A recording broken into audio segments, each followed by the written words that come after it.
Welcome everybody to Beyond the Box Set, a podcast where... Wait, am I doing a question at the start? Does one come to mind? Okay, sure. John, have you ever won an award for anything?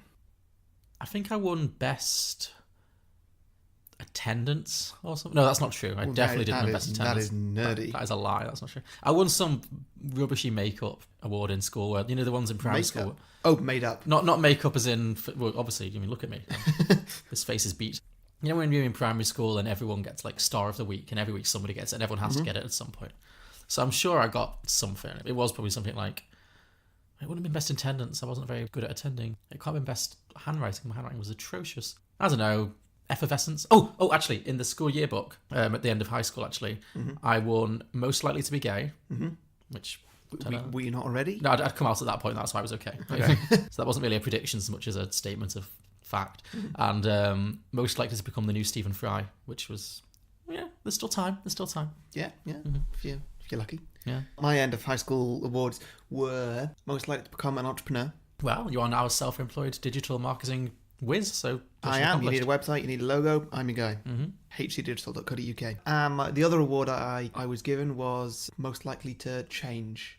To change? Yeah. What, physically, emotionally? Personality. Personality-wise, do you think you have?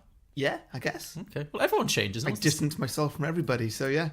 Brilliant. Mission accomplished. Some films are fine just the way they are.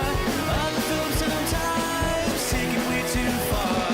But really, how bad could it get? Let's go beyond the box set.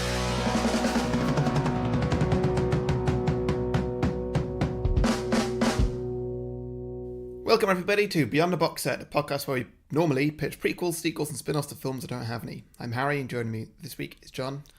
Just this week? Just this week. I always get nervous when you say it like that. Because you're very insecure in my position.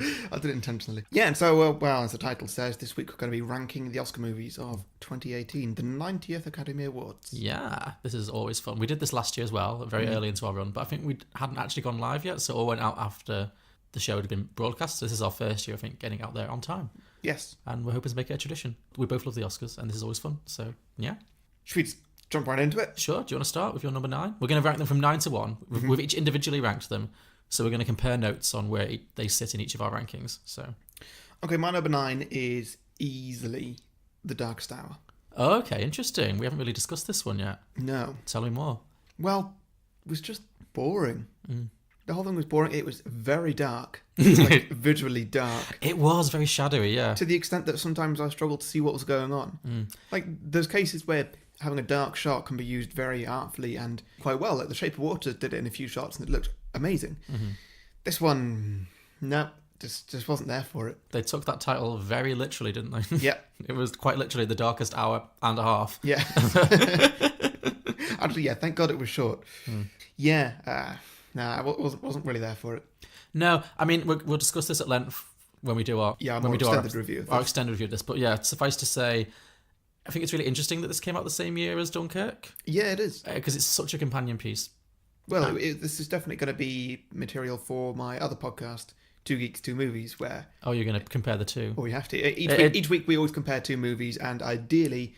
Well, no, always we pick movies that are similar in some way. Okay. And ideally come out in the same year. And this one is one of them, I guess, actually. I don't know. Is Darkest Hour a 2017 film or a 2018 film, technically? I think it did come out like around Christmas or maybe just after. So. Okay, sure. So, yeah. Yeah, maybe. Because things like Armageddon, Deep Impact, same year. Sure. Ants in a Bug's Life, same year. And I have no idea how these things happened. Are you quite done plugging your other podcast that I'm not part of? Oh, I'm sorry. This is my number 8, so I broadly agree with you. There were parts of this film that I found really genuinely quite interesting and gripping, like the whole sense of, oh shit, we came so close to surrendering. Because I find World War II really fascinating. I really enjoyed all the backstage politics of this, where it talked about how parts of the British government were really close to negotiating peace, which would have been surrendering, which would have probably ended with us being conquered or something. And the fact that we came so close, all of that seems really tense and very exciting. Not exciting in the traditional sense, but kind of, I was compelled. And then the film, I would just feel like you'd get about 10 minutes of really interesting stuff, and then it would just kind of wander. Yeah. It just kind of wander for 20 minutes, and you're like, oh, my mind is wandering. And yeah, it didn't really grip me from start to finish. And there wasn't really anybody likeable and interesting in this film. Like, the only interesting person was Churchill, and he wasn't likeable enough to enjoy his screen time. Yeah. And the only the only likable person was the assistant, and she just wasn't interesting. There was no point to her at all. Again, we'll talk about this more on the mini episode, but I really think that one way that I wish they could have made this film better, they should have combined the secretary with his wife. Because I understand why the secretary was there. I don't think she's based on a real person or any one specific person, but I get that she's kind of the window into the more vulnerable Winston Churchill. You see the human, not just the politician. Yeah. But every scene with her could have just been the wife, and I feel the wife was because it was Kristen Scott Thomas, and she was fabulous, and she was quite funny and waspy in the way that she often is.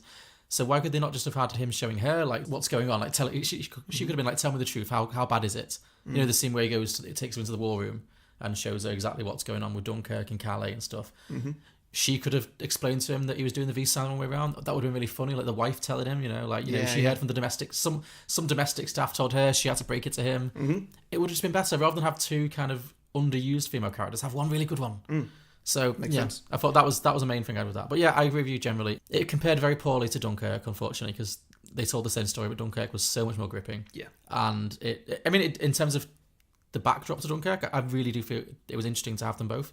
But this definitely compared poorly of the two. And yeah, there was some good acting involved. We'll talk more about Gary Oldman when we get to our actor rankings.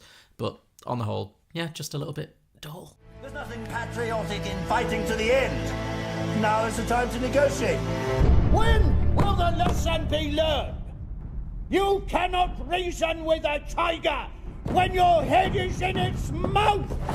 I take full responsibility. Really? Really? Yes, sir! It is the reason I sit in this chair! My number 9 is The Post. Okay, sure. Yeah. What's that for you? 7. 7, okay. So, there's nothing on this list that I despised. No, there's no Hacksaw Ridge. Yeah, exactly. Obviously, last year's number 9 for us both. Yeah, exactly. Everything on this is a step above Hacksaw Ridge by far. Nothing on this was bad. Everything on this list is professional, well made, and didn't leave a sour taste in my mouth particularly. We'll get to Call Me By Your Name later. But that look, stop it. But The Post is the one that made me think, okay, of all these films, what am I least likely to watch again? Yeah, I think that The Post is the top of my I'm not going to watch this again. It told a story that could have been really interesting, but I just wasn't particularly interested by it. It felt really on the nose and really Oscar baity in a way that just kind of, I don't know, and I just didn't think anything, there was nothing that I could really hold on to think, this saves it. I thought Meryl Streep was average. Meryl Streep's average is most other people's best day ever. But, for her, given that she is an Oscar nominee this year as well for Best Actress, I thought the character was really underwritten. I don't think it really gave you enough of a sense of who she was. Yeah. Tom Hanks was fine. The supporting cast was fine. The most thing I noticed about this film was the wigs and the caftans, which I always am looking out for. But that was my main takeaway. Says that the essential story just wasn't told in a particularly interesting way. Yeah. So yeah, that was my number 9, just because it just didn't leave me particularly thrilled. I remember us both walking out of the cinema and just kind of looking at each other and going, well, and that was another one. It might be something that's just written for Americans. Maybe, yeah. Because it's not really a history that as British people we know that much about. No. Or care that much about, because it's not, has it affected us in any way that I'm aware of? I would disagree slightly. I think you're right. It tells a very specifically American story, and I think we both said at the time because we don't really know about Watergate and stuff, which is our fault, but at the same time it's not our culture, it's not what we're taught. But by the same token, I think it does tell a potentially universal story about the importance of the freedom of the press and the importance of ethics in journalism and all that kind of stuff.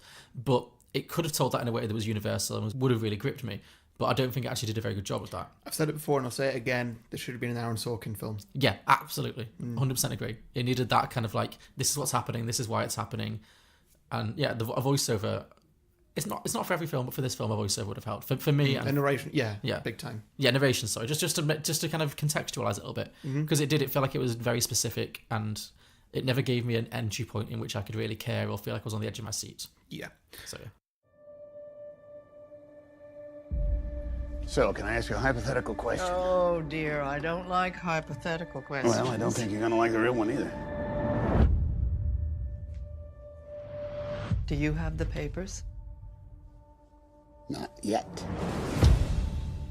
All right, so my number 8 is Phantom Thread. Okay, cool. That is my number 7, so again, we're roughly in the same area. Cool. Yeah, again, just another boring one, really. It was just very slow, and I found it difficult to get on board with Daniel Day-Lewis's acting, which I believe this film was for. Yeah. I find it difficult to get on board because he was just so soft-spoken through everything. Like, there was only maybe one scene where his voice got a higher volume than the volume I'm talking right now, and everything was just like this. And you could never even tell like what his accent was or anything. Like at one point, my housemate said, "Is he Welsh?" And I was like, "As a Welsh person, I have no idea." Yeah. No, it just didn't sell it for me at all. I didn't really find the story that interesting until the very end. But for the first hour and a quarter, I just was bored. Fair enough. I will say about this one, I saw this in the cinema, as we discussed on our episode on this. I did watch this one in the cinema, and I did find it quite... It took some twists and turns that I enjoyed. Like, I felt like it was a kind of a mood piece. It was kind of, you could just let it wash over you a little bit. But then it did go in some little directions, which we won't spoil too much, but, it starts off one thing, and it ends up as quite something else.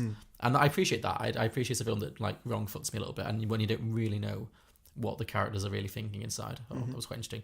And I thought the acting was good. I thought he was okay. I mean, he's Danny Day-Lewis. Again, it's like Meryl Streep. His okay is everyone else's best day. Yeah. But then you've got, I think, the two supporting actresses, Vicky Krieps and Leslie Manville, were really, really good. And there was some really good scenes. But yeah, on the whole, it didn't tell a particularly gripping story. It definitely meandered a little bit. And as I mentioned on our episode as well, it didn't let me love the clothes. If it had let me love the clothes, I would have ranked it a lot higher. But it wasn't like fabulous or special enough. Yeah, same. And it needed that. It needed that to become a lot better. You need to have because people were expecting that. Yeah. This guy is a tailor. Yeah. To show us some clothes. Yeah, you need to give a sense of why it means so much to him and why we should care. And it didn't ever really do that. Yeah, the best thing about this, again, was the acting, and especially there were a couple of little cameos that I really enjoyed. I enjoyed Julia Davies showing up and being Julia Davies. She always elevates anything. And I enjoyed the woman who played the American who passes out drunk about halfway through. Oh, yeah. I mean, you probably didn't watch Frasier, did you? That was probably a bit early for you. But she used to be in Frasier as BB Glazer, the evil agent. And any time she shows up, I'm happy. But yeah, on the whole, I agree a little bit. Why is this being made? It's fine, but it exists purely to be nominated for Oscars. And I don't think a lot of people are going to be talking about this film in like 5 years, 10 years, etc. I agree. No, Alma, what's he doing? There's tea for you. Don't put the tray on the table, please. Just take it off. I didn't ask for tea. No, but... You take it out, please. Yes, I can take it out. It's a bit late now, isn't it? I'm taking it out. Yeah, but it's a bit late now, isn't it? But I'm taking it out. The tea is going out. The interruption is staying right here with me. So, okay, we both got the same bottom three. Darkest Hour discussed, the poster discussed. Where was the poster for you? 7, yeah. 7, yeah. Oh, so we have discussed all 3 of the bottom 3, yeah. Yes, so middle 3, go. My number 6 is Call Me By Your Name. Same. Ah, great, cool. It was a little disappointing, I thought. It was slow through the majority. It was slow through the first third or something. It didn't catch me there. There's the scene where he fucks a peach, and then from then on, I'm in. Yeah. Just because it had that one ridiculous moment that I feel the rest of the film is coasting on afterwards, and there were definitely bits of the film, specifically the end, like the conversation he has with his dad. I think that was just absolutely lovely. Yeah. And I really liked it from there. But for me, my biggest problem with it was the age difference in their romance because, he's 17 and the other one's 31, and it just. He felt like a young 17 as well. He did look like a young 17, and Armie Hammer is not... Well, Armie Hammer was... I think the character was supposed to be like 25, but Armie Hammer is decidedly not 25. He's older, and he looks older. Yeah, he just can't pass. It doesn't help that he's like 6'7" or something. Yeah, he was just hugely miscast, and I agree. It never... Physically, the dynamic never looked right. The chemistry wasn't there. That's my biggest problem with the film as well, is that it just... If the entire point of the film is about a relationship, the chemistry needs to really make you believe in them. And I think you could have had a 31-year-old and a 17-year-old... and have it work if you really believed that they loved each other, or that they were really physically attracted to each other. Not even love, just that they were really so attracted to each other in that moment. But I just never did. Yeah. But things I did like, I mean, I thought it was great Italy porn. I thought it looked beautiful. It had a real great sense of time and space. I loved the soundtrack. The music is beautiful. There are some really individually beautiful scenes, but as a whole piece, it does meander a little bit. And yeah, I thought Armie Hammer was actively quite poor in it. And yeah. Not even just miscast. There were times when he was genuinely a little bit wooden. He's definitely the reason why this film has been knocked down a couple notches on my list, at least. Yeah, same. That and the fact that continues to annoy me that they showed 2 fairly explicit heterosexual sex scenes, and as soon as they had a gay sex scene, they panned away to a tree, which I really do find, especially in this kind of film, genuinely quite offensive. Is there anything you don't know? I know nothing, Oliver. Well, you seem to know more than anybody else around here. Well, if you only knew how little I know about the things that matter. What things that matter? You know what things. Why are you telling me this? Because I thought you should know. Okay, should we get on to number 5, which I reckon we've both picked Ladybird? No, Ladybird's high for me. That's my number 3. Yeah. So what have you gone with? My number 5 is 3 Billboards. Sure. But let's talk about Ladybird first, since... Okay, well, it was really good fun. Yeah. I enjoyed it almost all the way through. I could see that this probably isn't going to be a Best Picture winner. No. Just like how the main character, she's perhaps not going to achieve all the dreams that she's setting out for herself. When she's like, it's a metaphor for the film, yeah. When she's like, I want to get into Harvard and stuff like that, and the teacher's like, well, you're kind of getting sort of C's. And, you can do really well, but probably, aim a little lower. Yeah. And I feel like this film's done the same. No. Not that it's aimed low, and obviously it's aimed really high and it's done really well, but yeah, it's definitely a middling film of this 9. Sure. What do you think of Saoirse Ronan in this? Well, I liked her before. I know you weren't that keen. I've really admired her for a while. Way back when she was in Atonement, when she was a child, that was her first Oscar nomination. I thought she was just fantastic, and since then she's continued to impress me. I think she's really, really, really good. She really grounded this film. Like, her performance felt so real and so relatable that you really warmed to the character, even when she was being somewhat exasperating, because sometimes she is quite delusional about what her level of ability is and what she can achieve, etc. Yeah. And if it was another actress who wasn't as good, you might just get really sick of that character, because she's in every scene. It's her movie, but her performance really grounds it and makes it feel very real. And the relationship she has with the mother. I mean, again, the chemistry between the different characters in this film, because it's like Call Me by Your Name. It's a character film. It's not really a plot film. Every character in this has perfect chemistry. Her and the mum, her and their 2 boyfriends, her and her best friend. They all feel like really real relationships, really lived in relationships. And it's just a perfectly cast film. There's nobody I think, oh, you're the weak link in this film. Yeah. Everyone is brilliant. And yeah, it was just a joy to watch. And it was a really nice 90 minutes. Fairly light, as you say, there's nothing really heavy happening here. And there's no big major issues apart from just general, growing up and coming of age and stuff. But there's nothing really heavy happening. Spoiler alert, no one dies. It's just not that kind of, it's not rooted in some really significant moment in history. It's just a 90-minute little love song to being a teenager in those formative years, and when you're kind of figuring out who you are and where you're going to be, etc. I just thought it was great. Yeah, it was a lovely little film. Yeah. So I could happily watch it again. Yeah, I absolutely will watch this again, and I'm going to recommend this to many people. So that's why I put it as high as number 3. So yeah. Why can't I just make the eggs? Because you take too long, you make a big mess, and I have to clean the whole thing up. Eggs aren't good for the environment anyways. What? You heard her. Eat quickly, please. Look at all these pictures. Every newspaper looks like USA Today. Shelly and I are trying to be vegan. Hence the soy milk. You wear leather jackets. But they're vintage, so they don't support the industry. They aren't done. There's white stuff. You know how much you love Brambles? Pigs are smarter than him even. I never thought Brambles was a genius, okay?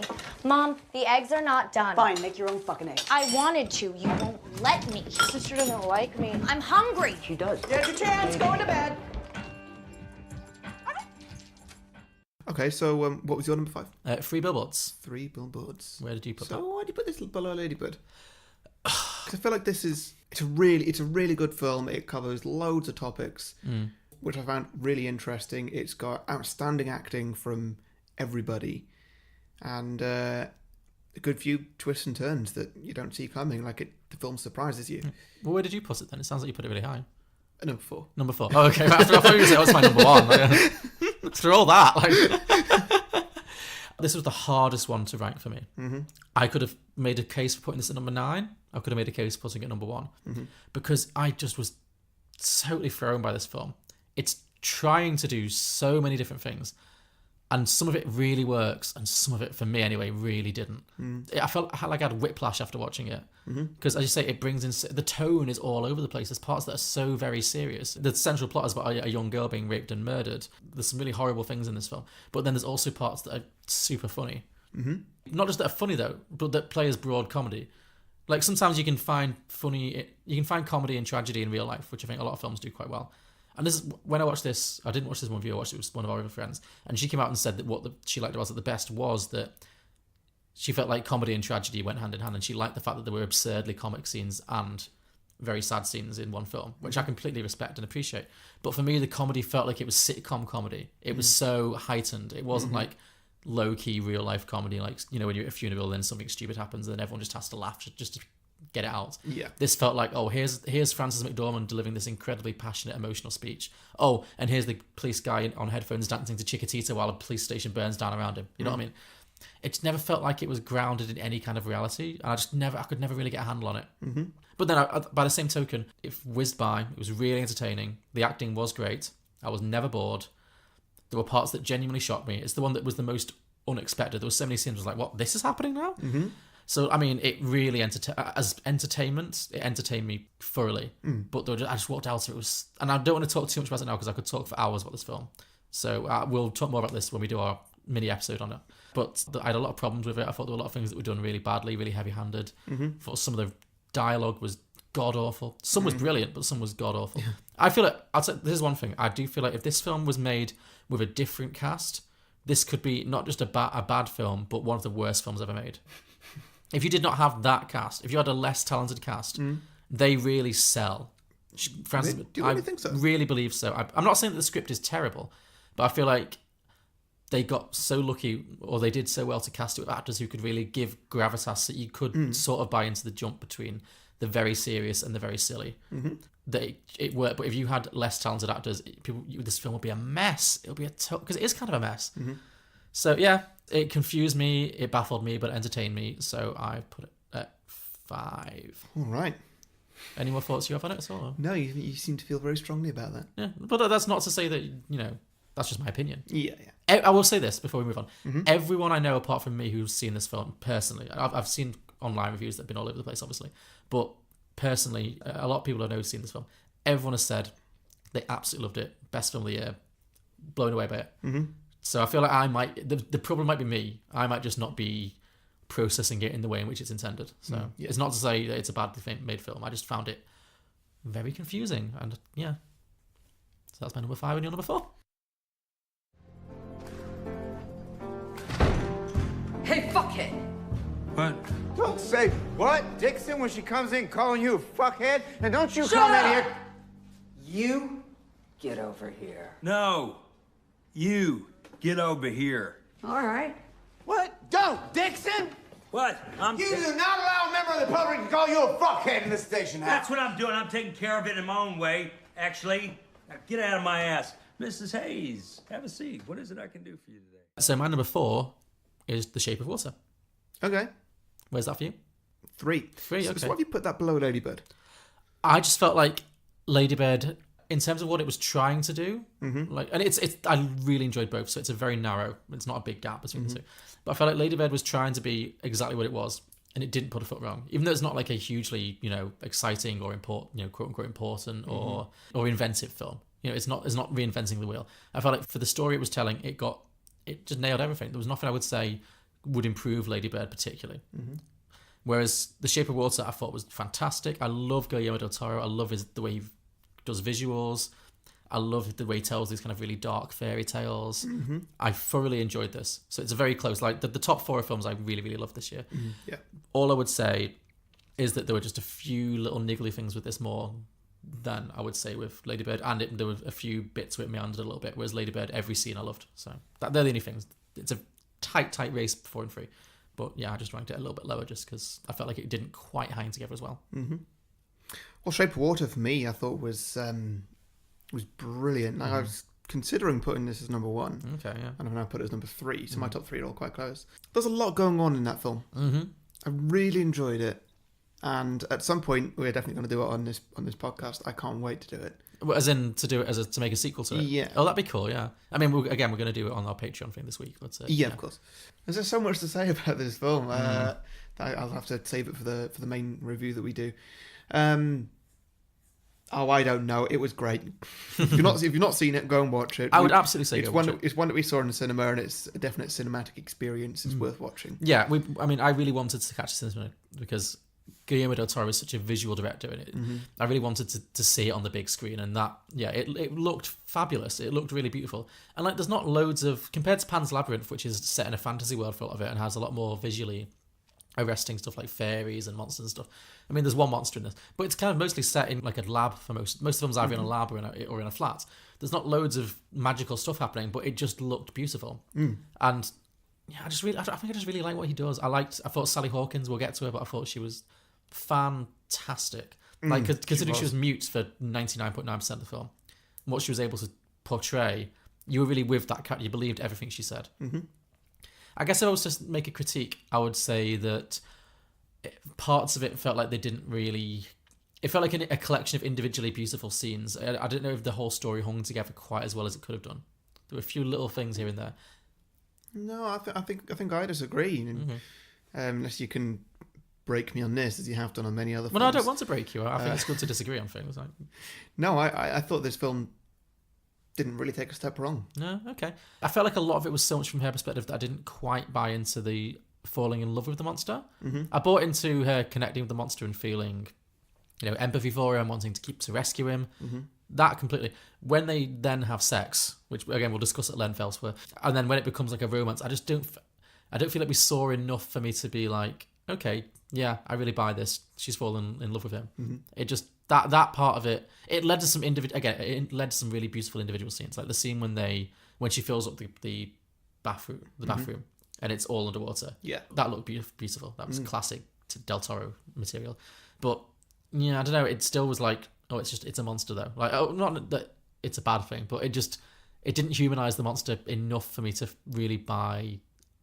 You seem to have a problem with having sex with anything that's not human. I had no problem with the peach scene. You had a problem with her. That was a beautifully romantic film. Oh, okay. But that's like an object, though. What else have people had sex with in films? American Pie? I had no issue with that. It's fine. So food is all right. Food's fine. Yeah, food and sex go together very well. But anything else? No. Yeah, I'm not saying I'm like fundamentally opposed to. Well, actually, in real life, obviously, non-human sex. Yeah, obviously, in real life, I'm not advocating going and shagging a sheep. But but like I could totally imagine a world in which I totally bought into that romance. Mm. I mean, my favorite film was The Little Mermaid, and that's very similar to fish having. Well, they'd have sex, but it's a fish and a human. Obviously, looks different, but I just felt like I needed to believe it more. I needed to see a little bit more of why it's fundamentally quite animalistic. Mm-hmm. And I guess that's the point, because she doesn't speak and it doesn't speak, and so the communication's quite. Mm-hmm. There's not much of it, but. I don't know. It like I said, this is my number 4. This is a really small critique compared to everything below it. It's really, really, really good. It's just when it came to splitting hairs between 4 films, my top 4 that I really, really liked this year, it was just finding tiny little flaws, and that's the only thing for me. But I did think it was great. Sure. Okay. You may think that thing looks human, but the thing we keep in there is an animal.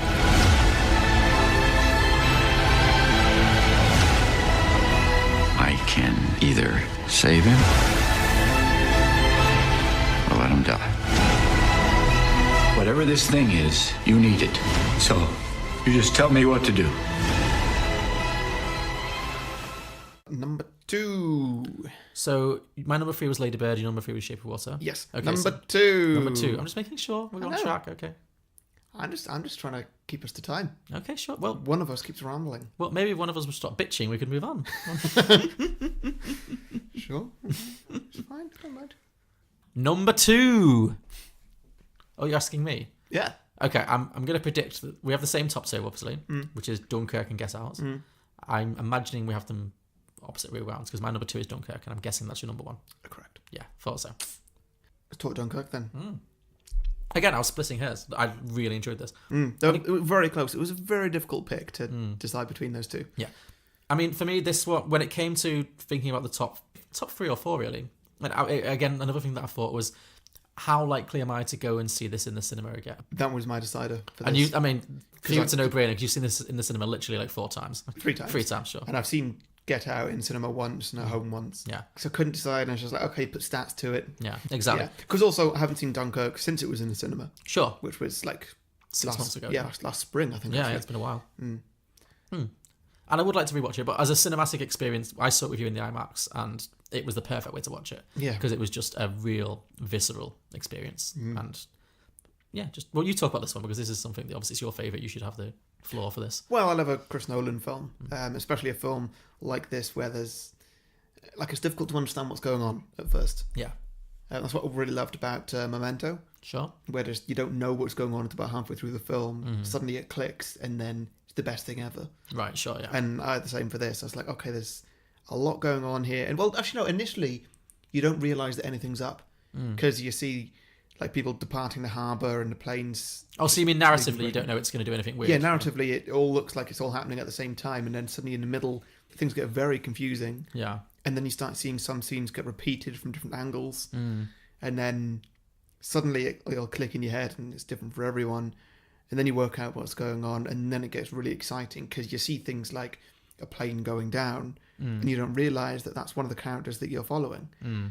And yeah, same with boats blowing up and people jumping out of boats into the ocean, and all that I absolutely loved. Production design in this was incredible. When you see things, like say from the plane's point of view, when there's something happening in the foreground and in the background you see this boat sinking, and you see it just sort of turn over on its side and disappear under the water in the space of about 10-15 seconds, and the whole thing looks flawless. And then later in the film you see that from people on the boat's perspective, and they do clever things with a camera where they like attach it to the floor, and as the whole boat goes sideways the camera stays the same, so the water sort of comes sideways across the screen. All that I found really, really enjoyable. It definitely deserves some technicals. Again, and maybe I'm biased by the fact that that's sort of in IMAX, where obviously things are a lot louder, but sound design, sound editing, it really deserves those in particular. I remember being so gripped by the sound and like literally jumping when bullets jumped through the hull of a boat or something. It was incredible. It really was an immersive experience. You really felt that you were there. But also the whole film was also filmed on 35mm film, which that's how I first saw it. I went to Hyde Park Picture House, a nice old cinema in Leeds, and saw it there, and it felt like something else there. It felt like I was watching a film from about 40 years ago. Because, I mean, none of it looks particularly modern. Like, there's no big fancy explosions or CGI. Everything looks just real. Yeah. And I know there is a lot of CGI in this. Sure, yeah. But I mean, imagine it's an easy comparison. Imagine if Michael Bay made this, because it is his wheelhouse, that kind of action. It really is. But yeah, Christopher Nolan does action without doing action. Yeah. Like, you really feel like you're there, and everything that does happen is really edge of seat, but it's not gratuitous, and you're not seeing people's like innards being splayed everywhere. You're not seeing massive explosions. It's all very real and grounded and unshowy, but in a good way. So, yeah. Your thoughts on it? Yeah, no, as I said, there's very little I can fault with this. This is why it's in my top 2. It was an amazing experience. I will say that the things that you just said that you liked about it so much in terms of not being able to follow it were maybe the things that I found distanced me a little bit from it, just to keep it from being my number 1, because I did struggle to kind of... Again, if I watch it back a second time, I think often Christopher Nolan films really benefit from a second watch, because once you've got what's happening... Like Memento, if you watch Memento from the beginning, having already seen it or knowing what's happening already, it's a very different experience from the first time you watch it, when you, as you say, it takes a while to kind of cotton on to what's happening. Well, see, now I think you're doing a little bit of an unfair judgment, because I'm pretty sure that a lot of the reasons you like Get Out so much is because there's a lot to get from a second watch, which we'll talk about. True, but I didn't struggle to follow Get Out. I see. Yeah. I mean, yeah, you're right. Get Out is a film that you definitely should watch twice, because once you know what's happening in terms of the conspiracy theory that underpins the film, you know, what the villains are up to, who the villain is and what they're up to, etc. Then yes, watching it a second time opens up a lot. But watching it the first time, you can still follow it, and then obviously the reveal happens. You're like, oh, that's what's happening. You know? Whereas with Dunkirk, there were actively times, even at the end of the film. I mean, the main thing was Tom Hardy's character. The entire film, I had no idea. Well, that it was Tom Hardy. That it was Tom Hardy. It doesn't make a difference. No, not in terms of just the actor, but like I didn't know who the character was, and when I got really confused when he landed, I was like, what? I still, even at the end, there were still things I was like, so what's the time frame here? Have we seen this already? It just, and if I watched it again, that'd be past, and I'd just enjoy it. But yeah, it's just a thing I have with Nolan films sometimes, is that the gimmicks sometimes do get a little bit in the way of the ability to really engage in the story. The storytelling gets in the way of the story. A little bit, yeah. But it's a very minor critic. It's still my number 2. Still absolutely loved it. I never watched it. I think maybe Christopher Nolan films are a bit of an acquired taste, perhaps. That's also true. Because for me, I found it absolutely perfect, and I love this kind of storytelling. Sure. So, you know, it works for some people, doesn't work for others, and that's to be commended. Like, there's so many films now that are just so broad, and they're just made for everybody to like. Yeah. And so then nobody really likes them. Exactly. So, yeah. Yeah, I'd much rather watch a film that confused me than a film that just made me think, it was a film. Yeah. So, yeah, agreed. No, we're going to England. We have to go to Dunkirk first. Look at it. If we go there, we'll die. I see your point, son. Well, let's plot a course. Here. Is he a coward, Mr. Dawson? He's shell-shocked, George. He's not himself. He may never be himself again. Cool. Get Out? Yeah, so this is my number one, Get Out. I think the first Actually, of the Oscar that was an instruction, if you could. This is my flat. God, you're getting way too familiar these days. So, yes, Get Out. My number one. First Oscar film that I saw this season, because it came out way back in like February or something. Mm-hmm. And just as soon as I saw it, I wanted to see it again. Both for the fact that there's a mystery element to the film. Obviously, once you know what's happening, it opens up the whole film to a second viewing. And also because it's a real film to watch with other people and to pass along. And I really wanted to. I've said this before. I watched it with one of our other friends. We had an absolute ball. We loved it. Walked out the cinema, and one of my first thoughts was, right, I want to watch this with Harry. I want to watch Harry watch this film. Because it's just a joy to share with other people, especially with people who, like, you know, you have similar tastes with film and stuff. It's just great, and the acting is fantastic. It's so clever. It's, again, much like Lady Bird and Dunkirk, I guess. It doesn't put a foot wrong. I couldn't pinpoint any part of this film that I would say, well, it could have been better if that had happened. Like, everything I agree was completely. just so well crafted, really edge of the seats. You had the jump scares, you were invested in the characters, you believed in them. It had moments of real comedy to it. You were laughing and you were jumping. It was great. And there's this, I love it when popcorn cinema is done this well, when a film can be a real crowd pleaser, and a horror, which, you know, often is not the kind of film that gets a lot of awards. It's very rare for a horror film to get this kind of attention. Early on in this episode, when we were ranking our bottom films, I think what unites The Post, Phantom Thread, The Darkest Hour, maybe even Call Me By Your Name, is that they're not going to be films that people are still going to be watching in 10 years' time in great numbers. They're films made to win Oscars. They're films for this season. Whereas Get Out is a film that made hundreds of millions. People are going to be watching this for years to come. It's very crowd pleasing. It's very accessible, and it's also super intelligent, uncompromising, really, really artful, and has something to say. I think that both Get Out and Dunkirk are the sort of films that I would have liked to have studied at school. I mean, Get Out probably not going to be one of them because it's not exactly suitable for people at certain ages. But yeah, they're both such amazingly well-made films that are so interesting, and you get so much from watching multiple times. And I've only recently watched Get Out for a second time, and it was just brilliant. Yeah, there's so much to pick apart, and there's so many things about film that you can just point at these films and go, look at that. That's how it's done. That is great filmmaking right there. Yeah. And so I would like both of them to win Best Picture if they could. Just share. It's a tie. Yeah. I'll see that doesn't happen. Oh, imagine if it did. So not like La La Land and Moonlight, where one wins and then gets it snatched away. Yeah. They actually just share. It's not unprecedented. Really? Never for Best Picture. But back in this, I think there's more people voting now, so it's very unlikely. But in the 60s, I believe Best Actress was a tie between Barbra Streisand and Katharine Hepburn. Yeah. But only Barbra Streisand was at the awards ceremony, because Katharine Hepburn, she won like 4 Oscars. She has the record for the most Oscars. She used to famously never turn up. So she would never ever did an acceptance speech. You know, me too, actually. What? Me too. I never turn up to the Oscars. Well, true, but you've never been nominated for if you were nominated for one, you'd be there with bells on. You missing opportunities to wear a suit? Come on. But yeah, so there have been ties, but I don't think for Best Picture. And yeah, it'd be interesting, but I don't think either of these films are going to win Best Picture. But I would be very happy if either of them did. Yeah. How do you feel now? I can't move. You can't move. Why can't I move? You're paralyzed. Just like that day when you did nothing. You did nothing.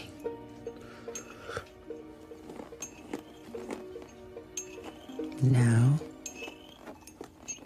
sink into the floor. Wait. Sink. Okay, so actor in a leading role, we have Timothée Chalamet from Call Me By Your Name, Daniel Day-Lewis, Phantom Thread, Daniel Kaluuya from Get Out, Gary Oldman, Darkest Hour, and Denzel Washington from Roman Jailed Israel Esquire. Yeah. I think we should probably say up top, well, I certainly have not, I don't know if you've got around to it yet, I have not yet watched Roman J. Israel. No. I hope to watch it by Sunday so I can have an opinion. Not that I think he's going to win, but yeah, haven't got around to it yet. And I think it was an unexpected nomination. He wasn't in a lot of the pre-awards, and not to denigrate Denzel in any way, not seen the film, he might be brilliant, and he's obviously brilliant in other things. I do feel like this would have been James Franco had there not been things outside the Oscars that meant that James Franco was no longer a viable nominee. 100%, yeah. You don't win Golden Globe for Best Actor and not get a nomination from the Oscars. It's rare. It's very rare, yeah. So, and I have no comment to make on that at all, but I think that's the fact of things. So, yeah. Who are you giving it to then? In terms of prediction, or who I would give it to? Both. Okay, so I would actually, despite the fact that I had a lot of problems with the film, I would give this to Timothée Chalamet. I thought he was fantastic. I thought he gave a very real performance. It was heartbreaking. It was very naturalistic. I was totally engaged with his character from start to finish. For someone so young to be that good, I think is really commendable. So I really thought he was a massive standout. A very close second would be Daniel Kaluuya for Get Out. Again, just because I thought he was very good with... Well, for me, my choice would be Daniel Kaluuya. Yeah. He really anchors that film. He does, yeah. And it's not like a capital letters acting. You know, it's not like he's got a big emotional speech at any point. But he just, you for that kind of film to work, you really have to buy into the lead character. And I think he was great from start to finish. And to be honest, we both saw the BAFTAs. I just want to see him make more speeches. Yeah, his speech was brilliant. If you've not seen it before, listeners, you should YouTube Daniel Kaluuya's Best Actor BAFTA speech. It was very, very good. Yeah. Wait, wasn't that one right at the start for Newcomer? Oh yeah, he didn't win Best Actor. He won Best Newcomer. Sorry, yeah, that was it. Sorry. It was a little blue award. Yes. But I predict Gary Oldman. Yeah, I'm predicting Gary Oldman too. No. Okay, so I'd like to see Daniel Kaluuya predict Gary Oldman. Actress in a leading role: Sally Hawkins, Shape of Water; Frances McDormand, 3 Billboards; Margot Robbie, I, Tonya; Saoirse Ronan, Lady Bird; and Meryl Streep, The Post. I would like Sally Hawkins to win it. Same. I mean, again, I've not seen Margot Robbie yet in I, Tonya. Same. We are again hoping to see it by Sunday, but not yet. Of the remaining 4, Sally Hawkins. I thought she was fantastic. Just again, without any dialogue, it was a very physical performance. Yeah, and it was so charming. I think that I'm going to predict her as well. You think she'll win? I don't think she'll win. I would like her to win, but I think Frances McDormand will win. It's between those two. Yeah. For me. Frances has won a lot of the pre-awards. It feels like she's really got unstoppable momentum right now. Sure. But, sure. Yeah, and she was great. I thought she was really fantastic. But it was not something, I will say, it wasn't anything I've not seen from her before. I don't know how much of her work you've seen, but having seen Fargo, having seen a brilliant HBO series called Olive Kids Ridge, which is fantastic. Like, she's so good, but she was in her comfort zone, I would say. So, she was great. She deserves it. But again, she also already has an Oscar. And, no one else well, Meryl Streep has 3, and Meryl's by far my 5th in this. Well, 4th. I've not seen Margot yet. But she's by far the one I would least give it to, just based on the role. Yeah. But, Sally Hawkins deserves an Oscar by now. Saoirse Ronan deserves an Oscar, and I would love it if Saoirse was a surprise winner. I think she was so good. But, Sally Hawkins is my pick, and Frances McDormand is my prediction. Great. Best Supporting Actor: Willem Dafoe, The Florida Project; Woody Harrelson, 3 Billboards Outside Ebbing, Missouri. By the way, I could present an award. You're doing very well. Well, you did just pronounce it Ebbing, Missouri, but until then you were doing great. It's Ebbing. All right. Richard Jenkins, The Shape of Water; Christopher Plummer, All the Money in the World; and Sam Rockwell, 3 Billboards Outside Ebbing, Missouri. Ebbing. You're doing it on purpose now. So I don't think either of us have seen Willem Dafoe or Christopher Plummer. No. So I like the idea of Christopher Plummer, yeah. I mean, we just missed this one, and it's not in the cinemas anymore. If there's a way for us to watch it between now and Sunday, we'll do our best. But it just hasn't happened yet. For me, I would like Sam Rockwell to win, and I predict him as well. Okay, yeah. I predict Sam Rockwell too. My pick would actually be Richard Jenkins. I thought he was lovely in Shape of Water. I really like that character. He was great. I didn't really think he had a lot to do. He didn't have loads to do. Sam Rockwell had almost everything to do. He did. Again, this just comes down to some of the problems I had with the film, in that I found his character and his performance just on the edge of hammy. It was just a little bit cartoonish in times. But it was really funny to watch. But I just thought, is this best actor or best supporting actor, really? Sure, yeah. It felt just a little bit too broad. Whereas I thought Richard Jenkins created quite a sad, sweet character that resonated quite strongly with me. So, but yeah, I have no problem particularly with Sam Rockwell, and Woody Harrelson was fine. Yeah. All right, so actress in a supporting role. Mary J. Blige, Mudbound. I'm getting less and less convinced that you actually do have the credentials for this. Alison Janney.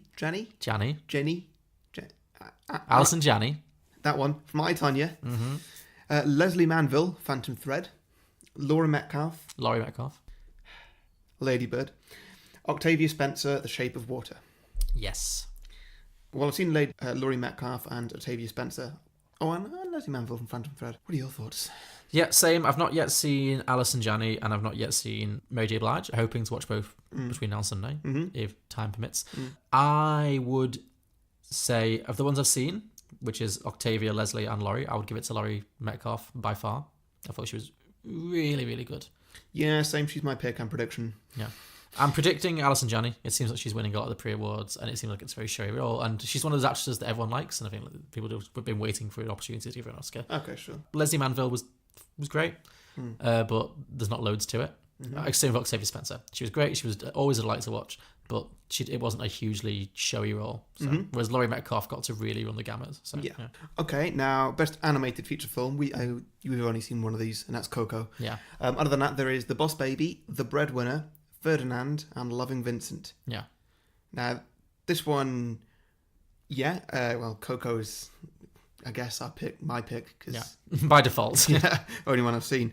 If it wasn't for that, I would potentially be giving it to Lego Batman, which I think has been absolutely snubbed for this. Yeah. Considering The Boss Baby got in, it seems silly. Like. Yeah, I've only seen trailers for The Boss Baby. I mean, it looks fine, but come on. Ferdinand, didn't even see any trailers. Was that a big film at all? I think I've seen it on the side of buses a lot. Yeah, same. Yeah. I've not seen a trailer, but I've seen it on the side of a lot of buses. Like, yeah. Not heard of The Breadwinner before this, actually. I think that's a foreign one. Oh, Angelina Jolie. Oh, okay. Is she playing the bread? Or the winner. Oh, yeah. But Loving Vincent looks like a really interesting film. Yes, I'd like to try and get what that was. So if anybody doesn't know, it's a film about Van Gogh, and I think they filmed the entire film, and then they got hundreds of artists to paint every frame of the film in the style of Van Gogh. Yes. So it's a feature-length film that looks like a Van Gogh painting. Yes. Well, it literally is paintings. Yeah, so I'd quite like to see that win. You know what? That's my choice for winning. Having not seen it, it could be terrible. Just because it's clever doesn't mean it's like a good film. It might be awful. Well, that's the thing. With this category, are you nominating the animation or are you nominating how good the film is? Quality of the film. Yeah, it's never clear. I think it's the animation because Toy Story 3 got a Best Picture nomination. So if the film quality is good enough, it's going to get into Best Picture. Oh, I see. That's the difference. Okay. Well, I guess that's fair. I mean, I would really... I'm saying I've got like 4 days and about 7 films I'm saying I'd like to see by Sunday. So realistically, I'm not going to. Yeah. But yeah, I feel like I don't need to see Ferdinand or Boss Baby to know that they're probably the outsiders in this one and probably aren't that great. Breadwinner I'd like to see because it sounds like it might be interesting. And I would love to see Loving Vincent to see if it's as good as its animation. Yeah. It does look great. It's an interesting idea. So yeah, sure. If Loving Vincent wins, great. Innovative idea. Obviously, a lot of care and attention has gone to it. But we both really unreservedly loved Coco. And I feel like Coco, had it been a Best Picture nominee, would probably been in my top 5. So, yeah, no problem with Coco winning. Great stuff. Okay, cinematography. Oh, okay. Blade Runner 2049, Darkest Hour, Dunkirk, Mudbound, and The Shape of Water. Okay. So I watched Blade Runner 2049 last week, or was it this week? I don't know. It was fine. Cinematography didn't particularly stand out for me, even though I knew it was nominated. Yeah. So yeah, not really giving it to that. Darkest Hour, 100% not giving it to that. No. Visually hated that film. Yeah. All those scenes in The Darkest Hour when it looked like it was about to kick into the opening credits from the Game of Thrones. Yeah, that was weird. Like there's so many like weird overhead shots where it suddenly goes super CGI. It looks like it's like panning over Westeros. It's bizarre. I guess that's why I got cinematography, but I didn't like it. Get lost. Yeah. Dunkirk, clear winner. Yeah. That film had a vision. Yeah. 100%, And it achieved it. Mudbound I've not seen. Shape of Water did look lovely. Don't know if I'm going to give it... No, I'm not. I wouldn't give it best cinematography. There was only 1 or 2 shots that actually made me sort of notice how visually great it looked. That's fair, actually, and you've actually changed my mind because I was thinking I was going to say Shape of Water because I can think of individual scenes that looked beautiful. But when I think about it, you're right, it was individual scenes, whereas Dunkirk creates a whole world and it's so consistent and it really does look great. So yeah, I'm going to go with you on Dunkirk and I'll predict Dunkirk too. Yeah, same. Okay, costume design. Ooh, always fun. Beauty and the Beast. Darkest Hour. Nope. What costumes? Sorry, that wasn't aimed at you, but like, what costumes? Nobody's... Exactly. Everyone's just wearing clothes. Yeah. Like, he just wears a few suits. All the men are wearing the same suit. All the men are wearing the same suit. The secretary's just dressed, very professionally. She's just wearing like a, like a 50s, 40s dress. The wife wears a couple of dresses, but nothing like outstanding. No. How is that costume design? I do not know. Colour me baffled. Colour me completely baffled. I mean, if the costume includes the extra chin that Gary Oldman's wearing, yeah, well, then maybe. We're not got to makeup, but clearly that's going to wear makeup just for that. But okay, I'm really so confused. Beauty and the Beast, Darkest Hour, Phantom Thread. It could have been better. Yeah. Shape of Water. I mean, no costumes really stood up. Does that include the fish costume? See, I'm not sure how much of that was CGI. Yeah. I feel like because I know that his face, at least, was CGI. Yeah, sure. So I'm going to say not that. No. I can't remember what anyone was wearing, particularly. It was alright, I guess. Yeah. Victoria and Abdul is the last one. I think that's going to win it. I've not seen it, but I've seen the trailer, and it does look like it's heavily based on costumes. Sure, okay. And it looks really good for that. What were the 5 again? Sorry, quickly. Beauty and the Beast, Darkest Hour, Phantom Thread, Shape of Water, Victoria and Abdul. Yeah, I don't know. I mean, that's hard. I mean, the ones... To be fair, the only one I've not seen from that list is Victoria and Abdul. So yeah, maybe. After ones I have seen, I'd give it to Beauty and the Beast. Yeah. At least that had actual costumes. Like, it had the mask ball. That looked kind of cool. I mean, I'm not giving it enthusiastically, but the other 3 didn't really blow me away from a costume perspective at all. Like, yeah. It's a difficult prediction. I'm going to predict Victoria and Abdul, but it's a complete guess. Yeah, I'll predict the same, but it's just because I don't know. I don't know if Beauty and the Beast will get that kind of thing. Okay, directing. Okay. Big one. Dunkirk, Christopher Nolan. Get Out by Jordan Peele. Lady Bird, Greta Gerwig. Phantom Thread by Paul Thomas Anderson. And The Shape of Water by Guillermo del Toro. Now, this is interesting because one of the big front runners to win Best Picture is Three Billboards. Yeah. And yet it's not nominated here, which is and it's very rare for a film to win Best Picture when it's not nominated for Best Director. It could happen, but yeah, so interesting. Well, it's not Phantom Thread. Let's rule that out. Yeah, same. I don't think it's Lady Bird.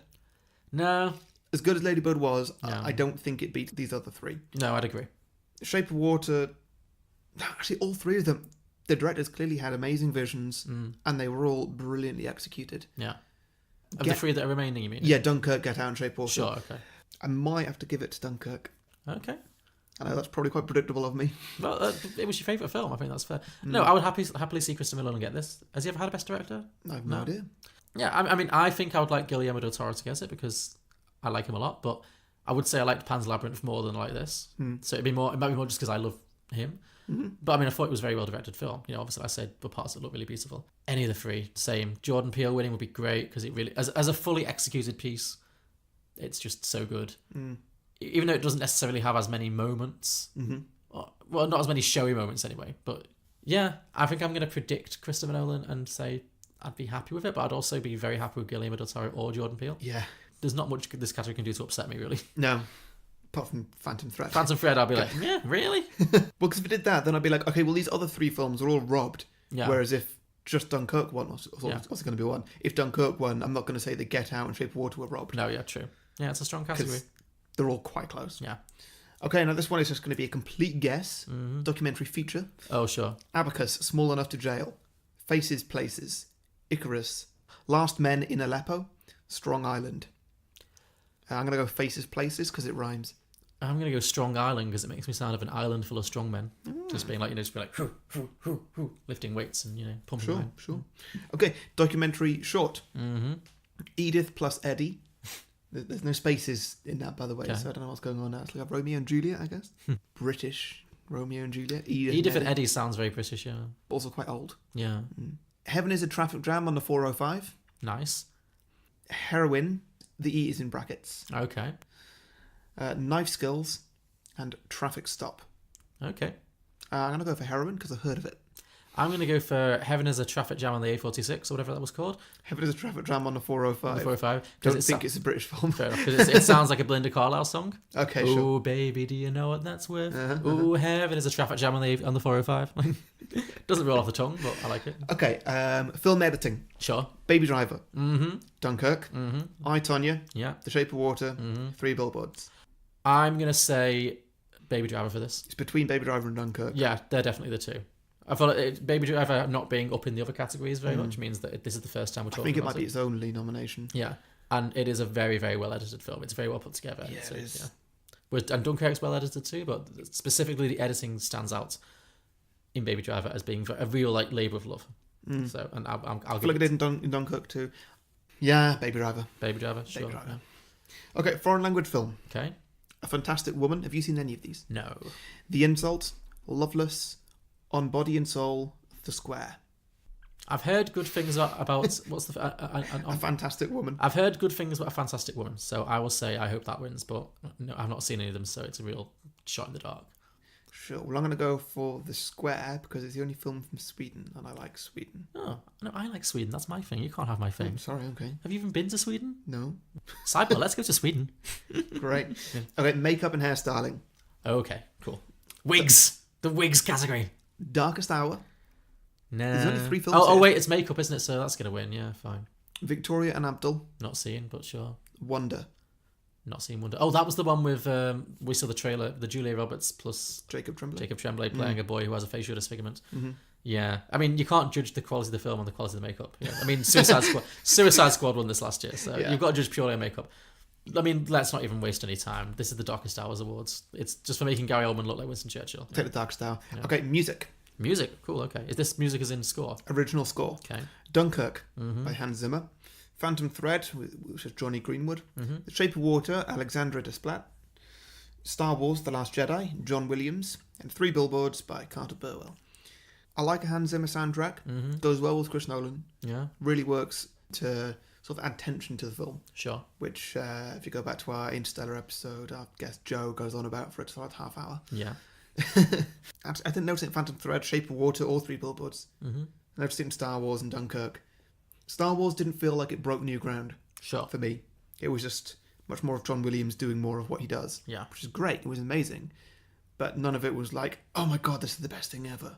Whereas Dunkirk, the music felt like another character. Sure. For me. No, I think I'd agree. I didn't notice. I definitely noticed the music in Phantom Thread, but it annoyed me because it was so loud and it was constant, just this constant piano pounding, and it became really intrusive, and I didn't like it very much. Star Wars, I couldn't tell you any original tunes. When I think of the Star Wars music, I just immediately think, do do do do do do. What were the other ones? So Dunkirk, yeah, had good. Dunkirk, music. Phantom Thread, Shape of Water, Star Wars, and 3 Billboards. Actually, Shape of Water was musically nice. I liked it a lot. It was there. Yeah. Didn't stand out massively to me. No, and there was a lot of songs which I think are a different thing. Like there was lots of like 1920s songs. I remember that nice scene with the dancing and stuff. So maybe then that's a different category. Yeah, I wouldn't mind Shape of Water, but I Dunkirk can have this one too. Yeah. Fine. Yeah. Cool. Original song. Mighty River from Mudbound. Okay. Mystery of Love from Call Me By Your Name. Remember Me from Coco. Stand Up For Something from Marshall. And This Is Me from The Greatest Showman. Great. So I've seen Call Me By Your Name, Greatest Showman, and Coco. You the same? Yes. I didn't notice Call Me By Names at all. Okay. Like I just don't remember it being there. I guess it must have been at the start when I was bored. Maybe. We just saw Coco literally yesterday. So Remember Me is quite fresh on our minds. Yeah. And for me, that's my pick actually. Yeah. Is Remember Me. It's a lovely little tune, and they play it quite a lot through that film. They were definitely trying. They really hammer it home. Yeah. Yeah. Whereas This Is Me from The Greatest Showman, although I've heard about it beforehand, because my housemate's obsessed with it, I'm just not there for it. It just feels quite average. It's such a Eurovision song, which for me is fine. I love Eurovision, but it's a really you've heard it a million times before. Yeah. Like it's a real kind of generic. I don't care what you think. I'm happy with myself as I am. Exactly. That's all it is. And there's so many songs like that. Yeah, it's especially in musicals. It's very rousing, but yeah. The Call Me By Your Name song is written by a guy called Sufjan Stevens and sung by, who I'm a big fan of. And I actually thought it was a lovely song. So I'm going to choose that one. But Coco is a close second. I thought that song was really nice in Coco. Okay, well, I'm going with Coco. Sure. Production design. Beauty and the Beast. Blade Runner 2049. Darkest Hour. Nope. Dunkirk and The Shape of Water. Sidebar, I like that we have a hate film. I know, it's good. It's always good to have a hate film. Yeah. Last year was Hacksaw Ridge, this year it's Darkest Hour. I hope it doesn't win a thing. It wasn't even my ninth, but I don't hate the post I put ninth for just being pure meh. Whereas Darkest Hour had a good story at least, but yeah, I don't want it to win anything. There's a lot I didn't like about it. It's over-nominated, so I can root against it in every category. So yeah. So, Beauty and the Beast, Blade Runner, Darkest Hour, Dunkirk, Shape of Water. Production design. It's a tricky one, because this is like sets, right? Yeah. Like how much of Dunkirk was a set and how much of it was just CGI? Well, no, I think it's CGI as well, I guess, because Beauty and the Beast is in there. True, yeah. I guess so it's just design, yeah. Oh, this is tricky. Like Shape of Water had a really good sense of space. Every one of its sets felt really, but Dunkirk looked fantastic. I've given Dunkirk. I'm going to give this to Shape of Water. I might give it Shape of Water as well. Yeah, it did look very nice, and that's what Del Toro does. He's a visual director. Yeah, I'm giving it as well. Yeah. Just while we're on the topic, one of my problems with Darkest Hour was just how awful they got the House of Commons. Yeah. Like the lighting in it. Like it was zero lights and a single skylight that would actually, if you notice through the films, it would change sides on the ceiling depending on who's talking. Really? Okay. Also, how many times have we shown him walking through that same tunnel? Yeah. Yeah. God. No. Not here for it. If you're going to create a set that most people in Britain are probably somewhat familiar with, just make it a little bit accurate. Yeah, get it Just right. Yeah. Vaguely with the lighting. Like, I get it. It's back in the day. The Mhm. lighting's different. But it wasn't pitch black back then. No, true. It was the darkest hour, Harry. It was the darkest hour. Darkest hour of the Oscars. Okay, short film. Animated. Again, it's a guessing game. Dear Basketball. Garden Party. Lou. Is that L-O-O or L-O-U? L-O-U. Oh, okay. Negative Space and Revolting Rhymes. Ooh, I saw Revolting Rhymes. Did you? It was on Crit TV at Christmas. Ah. So that can have it, just because I've seen it. Yeah, there is like a weird animal wearing a... Is it a Christmas hat? Oh no, just a red and white hat. It's the wolf dressed as Little Red Riding Hood. Did you ever read Roald Dahl's Revolting Rhymes when you were a kid? Nope. Oh, you've missed out. I guess Great. so. Yeah, it was on TV at Christmas. It was fun. Oh, lovely. I mean, it didn't blow me away. I wasn't like, oh, that's going to win an Oscar. But it was good. Okay, so I guess that's your pick. I'm going to pick, just for purely out of familiarity, I'll give it to Revolting Rhymes. I'm going to go with Garden Party because it sounds like a laugh. Yeah, sounds nice. Okay, Everyone likes short a garden film, party. live action. Okay. DeKalb Elementary.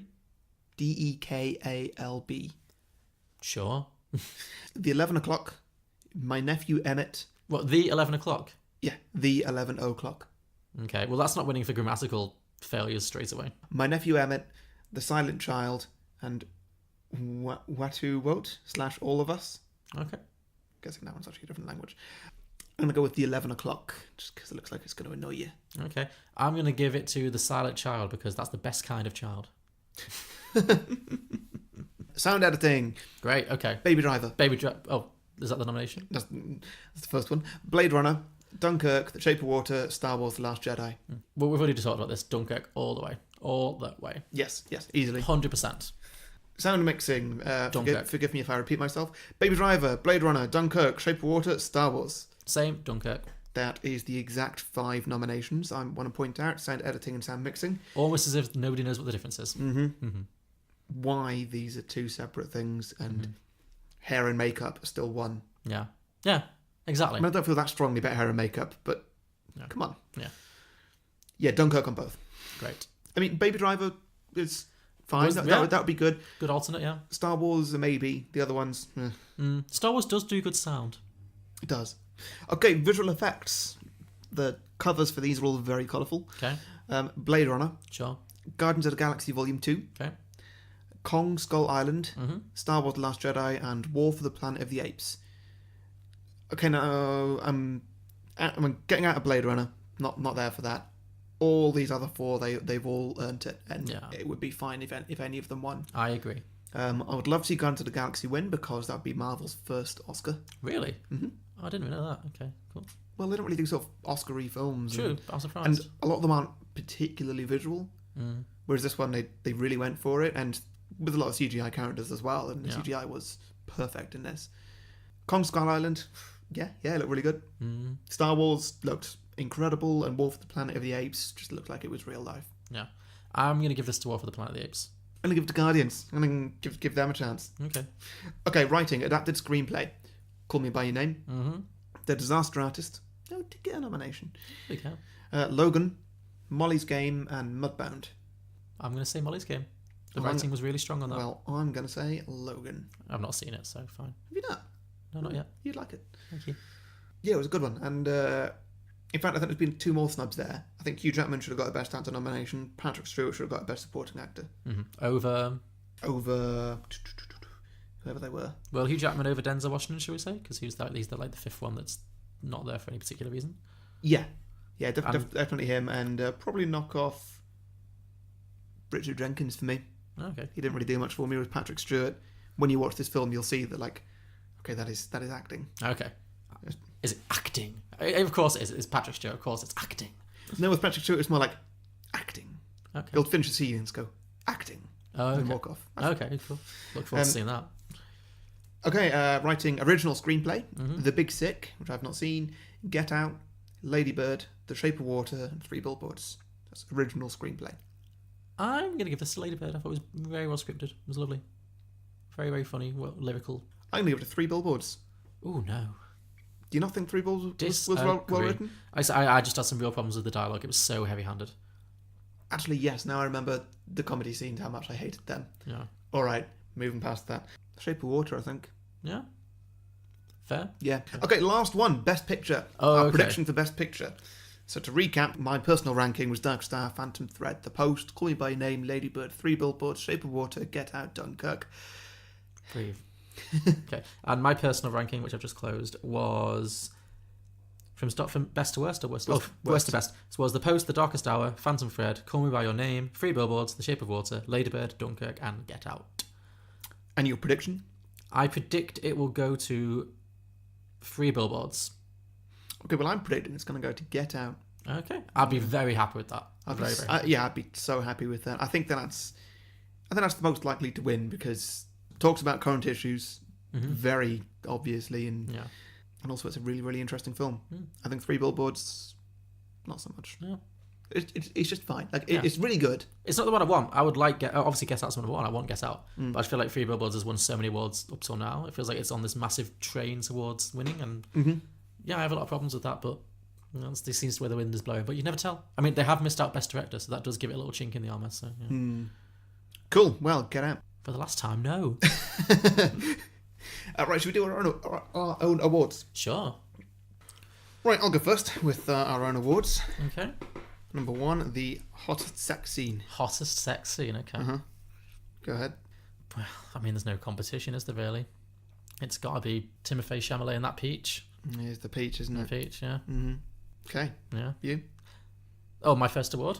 Okay, so my first award is Achievement in Scenery Chewing. Achievement in Scenery Chewing. Yeah. Do you want to hear my nominees? Will that help you out? Oh, yeah. Oh, you're doing nominees, crikey. Not in every category, but I've got 5 nominees here. So my nominees are John C. Reilly in Kong Skull Island, Sam Rockwell in 3 Billboards, Audra McDonald, who played the wardrobe in Beauty and the Beast, Russell Crowe in The Mummy, and Sharlto Copley in Free Fire. It's got John C. Reilly for me. John C. Reilly, yeah, he was very good. He chewed a lot of scenery. Yeah, he's my winner too. Maybe Sam Rockwell as well. Oh no, Russell Crowe was good too. Yeah. Okay, sure. Okay, to mirror my hottest sex scene, coldest sex scene. Coldest sex scene. Okay. What's yours? Timothée Chalamet, Lady Bird. Oh, okay. Yes, yeah, that's fair. That's not a hot scene. Gotta say, he in this Oscar season has had about 10 sex scenes? Yeah. Which have in total lasted about a minute. Yeah. Oh, that poor guy. But yeah, no, that's very fair. That was nothing arousing about that sex scene at all. My next category is for achievement in wigs. Oh, that's mine too. Mine too. Great, okay. Best wig. What was yours? James Franco. In the Disaster Artist. Yeah. So my nominees were James Franco in The Disaster Artist, Julianne Moore in Suburbicon, and my winner by a clear margin, Michelle Pfeiffer in Murder on the Orient Express. Wow, okay. What a scene. Yeah, I'm sticking with James Franco. Fair All right, best cameo. Best cameo. Oh, I had this one too. Okay. You got nominees? Only 2, and I'm guessing we're going to have the same ones. You're going all out on this. What you got? The runner-up was Elton John in Kingsman 2, The Golden Circle. And the obvious winner, which I'm sure you'll agree, Paul McCartney in Pirates of the Caribbean, Salazar's Revenge. Sure, yeah. To be fair, I haven't actually picked Oscar films. Oh, okay. Because we're doing an Oscar episode. Oh, I thought it was just our general awards. Okay. Sorry, John. Sorry. I actually went with Bryan Cranston. Oh, okay. Disaster Artist. Fair, yeah, that was good, yeah. Yeah. So my last one is the Joanna Lumley Memorial Award for Achievement in Being a Fabulous Bitch. Wow. So the nominees are Michelle Pfeiffer in Murder on the Orient Express, Judi Dench in Murder on the Orient Express, Salma Hayek in utterly Oscar snubbed what's it called? Bodyguard? Something's Bodyguard? The Hitman's Bodyguard. The Hitman's Bodyguard. Salma Hayek in The Hitman's Bodyguard. And the winner, by a mile, Charlize Theron in Atomic Blonde. Ah, yes. There we go. Yeah, lovely. Okay, best food. Best food? Yeah. I mean, in the food you want to eat, or just the best use of food in a scene? Food you want to eat. Because I don't want to eat that peach. Actually, no. Best use of food in a scene. Was yours the peach? No. Okay. I can't think of any others. Mine was the blue milk in Star Wars The Last Jedi. Oh, that came out of the cow? Yeah. Like the cow alien thing. Oh, yeah, hot. Okay, best sidekick. Best sidekick. Have you got any nominees, or have you just got a winner? Just a winner. No, who's a good sidekick? Well, I've gone with Get Out. Get Out. Oh, okay, yeah, actually, yeah, that's fair. He was a good sidekick. Yeah, there's a few here and there, but he's definitely the best friend in Get Out. Absolutely, yeah. Best death. Ooh, interesting. Best death. For me, I've gone with Get Out again. Okay. The guy who dies midway through brain surgery, or he doesn't die, he's just left there. Oh yeah. Oh. Has his head opened up and then just left alone. Okay. Okay, the last award, Best Dunkirk Film. Best Dunkirk. Well, to be fair, there are two categories. There's a clear winner, yeah. For you? I've chosen Dunkirk. I'm going to go with Dunkirk as well, if that's sorry, the Darkest Hour, but you just missed it, yeah. All right, well, I guess that just about wraps us up. 90th Oscars this Sunday. Yes, we will be there. We'll be watching it live at your house, and we will hopefully do... Not that other people really care about how we're watching it, but... True. But we will also, hopefully people will care to hear what we think about it, because we're hoping to do a reaction episode immediately afterwards. Hopefully I've got on Sunday evening or Monday sometime. Monday. Sunday, yeah. No, sorry, Monday. It'll go on Monday, yeah. It might be a little bit raw. There is going to be a group of us watching it, so... It's, True. No, obviously, no. Okay. Yeah, so tune in for our reaction episode next week. But beforehand, if you're interested in listening to any of our episodes, our current episode, I think. No? Oh, our next episode is La La Land. Which is out on Friday, yeah. Yeah, so obviously that's one of last year's close winners. Yes, indeed. Close winners. Yeah, and that one we guested on another show, What You Talking About, up in Scotland. Do you want to say that again? What You Talking About? Better. They came on for La La Land, so it's a guest episode, and it's a good one. Albeit a little bit long. John's got some editing to do. Yeah, it's got a busy week for John. Be fine. I'll make it happen. Great. And if you're interested in any of our slightly longer reviews than a couple of minutes, we've been doing short reviews, about 15 minutes each, on every Best Picture nomination, plus a few other cinema releases which we've seen in recent weeks. They can all be found on patreon.com if you just look for Beyond the Box Set. Or patreon.com/Beyond the Box Set. That'll do you. Yes. So they can all be found on Patreon, which is a bonus place for anybody who's feeling particularly generous. And or just really loves us. Or just really loves us. Anybody who would like to support the show. Yes. You can pay $2. You can pay as much as you want. You get it no matter how much you pay. It's a pay-as-you-feel system, really. Yes. And, well, we'd be eternally grateful. Yeah, so you get access to our exclusive bonus show, Beyond the Box Set, which is our cinema review mini-episodes, focused at the moment on the Best Picture nominees, but we're going to keep it running throughout the year and in perpetuity for just anything we see in the cinema that we really like, or just anything we see in the cinema, like it or hate it. We'll try and do it. We're going to try and I think do an episode every time we get out of the cinema, so give you a quick reaction to films that we've seen through the year. And it's just basic film reviews, 15 to 20 minute long each. A little bit of a sequel pitch at the end, but not the main theme of it by any means. And we're often drunk when we record it, which is more so than we are when we do this. Believe it or not. Such a thing as possible. Other benefits of supporting us on Patreon include a 30-second ad slot on our show on Beyond the Box Sets for whatever you might want to plug, be it a podcast or a business or a personal brand or your favourite pop star. You can also get to choose a film that we will cover on Beyond the Box Set on a future episode. You can also guest on it if you'd like. And you can also be a character in one of our sequels if you give us some details about yourself, if that kind of thing interests you. So yeah, please go to patreon.com/Beyond the Box Set and support us for as much or as little as you would like to gain access to all of that exclusive content and much, much more. Okay, well, let's go and watch the Oscars. Let's go watch the Oscars. See you on the other side. Bye. Bye.